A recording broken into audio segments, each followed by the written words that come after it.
తిరుమల తిరుపతి వెంకటేశ్వర స్వామి గురించి ఏడుకొండలపై గల ఆలయం గురించి ఎంత తెలుసుకున్నా తక్కువే అనిపిస్తుంది. స్వామివారు ప్రతి నిత్యం తిరుగాడే మాడవీధుల ప్రాశస్త్యం గురించి మనకేం తెలుసు? గతంలో మనం చెప్పులతో తిరిగిన మాడవీధుల్లో ఇప్పుడు పాదరక్షలు ఎందుకు అనుమతించడం లేదు? మాడవీధుల్లో వాహనాల రాకపోకలను ఎప్పుడు నిషేధించారు? తిరుమల శ్రీవారి ఆలయ విశేషాలు కొన్ని తెలుసుకుందామా? అఖిలాండకోటి బ్రహ్మాండ నాయకుడైన వెంకటేశ్వర స్వామి వెలసిన పుణ్యక్షేత్రం తిరుమల. శ్రీవారి ఆలయ విస్తీర్ణం 2.2 ఎకరాలు. ఆలయం పక్కనే గల పుష్కరిణి విస్తీర్ణం 1.5 ఎకరాలు. లడ్డూ కౌంటర్లు, బూందీ కౌంటర్, లడ్డు తయారీ కేంద్రం వంటివి 2.5 ఎకరాల విస్తీర్ణంలో ఉన్నాయి. వరాహస్వామి ఆలయం మిగిలిన ప్రాంతం కలుపుకొని దాదాపు 16 ఎకరాల విస్తీర్ణంలో శ్రీవారి ఆలయం ఉంటుంది. ఈ ఆలయం చుట్టూ మాడవీధులు ఏర్పాటు చేశారు. తూర్పు మాడవీధి 750 అడుగుల పొడవుంటే దక్షిణం, ఉత్తర మాడవీధులు 800 అడుగుల పొడవుతో ఉన్నాయి. పడమట మాడవీధి పొడవు 900 అడుగులు. శ్రీవారి ఆలయం చుట్టూ గల మాడవీధులకు ఎంతో ప్రాశస్త్యం ఉంది. కలియుగ ప్రత్యక్ష దైవమైన తిరుమలేశుడు తన ఉభయ దేవేరులతో నిత్యం తిరుగాడే ప్రాంతమిది.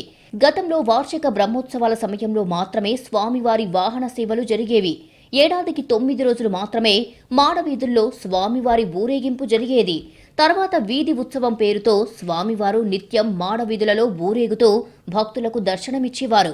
ఇక సహస్ర దీపాలంకరణ సేవ ఆలయం వెలుపలకు మార్చిన తర్వాత, ప్రతినిత్యం దీపాలంకరణ సేవ పూర్తయిన తర్వాత స్వామివారు మాడవీధుల్లో ఊరేగుతూ భక్తులను అనుగ్రహిస్తున్నారు. 2004 నాటికి మాడవీధుల చుట్టూ ఉన్న నిర్మాణాలను పూర్తిగా తొలగించింది టీటీడీ.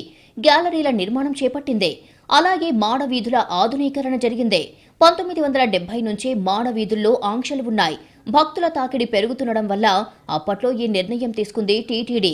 ముఖ్యంగా వీవీఐపీలు స్వామివారి దర్శనానికి వచ్చినప్పుడు దక్షిణ మాడవీధి నుంచి ఆలయం ముందు వరకు వాహనంలోనే చేరుకునేవారు. శ్రీవారి ఆలయానికి ఈశాన్యం వైపు ఉన్న సహస్ర దీపాలంకరణ సేవ మండపం వరకు వాహనం వచ్చేది. అక్కడి నుంచి పూర్ణకుంభ స్వాగతంతో అధికారులు, అర్చకులు స్వాగతం పలికేవారు. మరోవైపు మాడవీధులకు ఉన్న ప్రాధాన్యత భక్తుల సౌకర్యార్థం 1970 నుంచి మాడవీధుల్లోకి వాహనాలను అనుమతించడం లేదు. 1996లో వీఐపీల కోసం ఆలయం ఎదురుగా మరో రోడ్డు నిర్మించింది టీటీడీ. ఈ మార్గంలో మాడవీధుల వరకు వస్తున్నారు వీఐపీలు. అక్కడి నుంచి ప్రధానమంత్రి, రాష్ట్రపతి స్థాయి వ్యక్తులైన బ్యాటరీ వాహనంలోనే ప్రయాణం చేస్తున్నారు. 2007 నుంచి మాడవీధుల్లో భక్తులు పాదరక్షలు ధరించకూడదనే నిబంధన అమల్లోకి వచ్చింది. నిత్యం స్వామివారి వాహన ఊరేగింపులు జరిగే మాడవీధులను పవిత్రంగా చూడవలసిన బాధ్యత భక్తులపై ఉందంటూ ఈ నిర్ణయం తీసుకుంది టీటీడీ. తిరుమల శ్రీవారి ఆలయంలో మాడవీధుల ప్రాశస్త్యం, ప్రాధాన్యతను దృష్టిలో ఉంచుకొని ఎప్పటికప్పుడు మార్పులు, చేర్పులు చేస్తూ వస్తుంది తిరుమల తిరుపతి దేవస్థానం.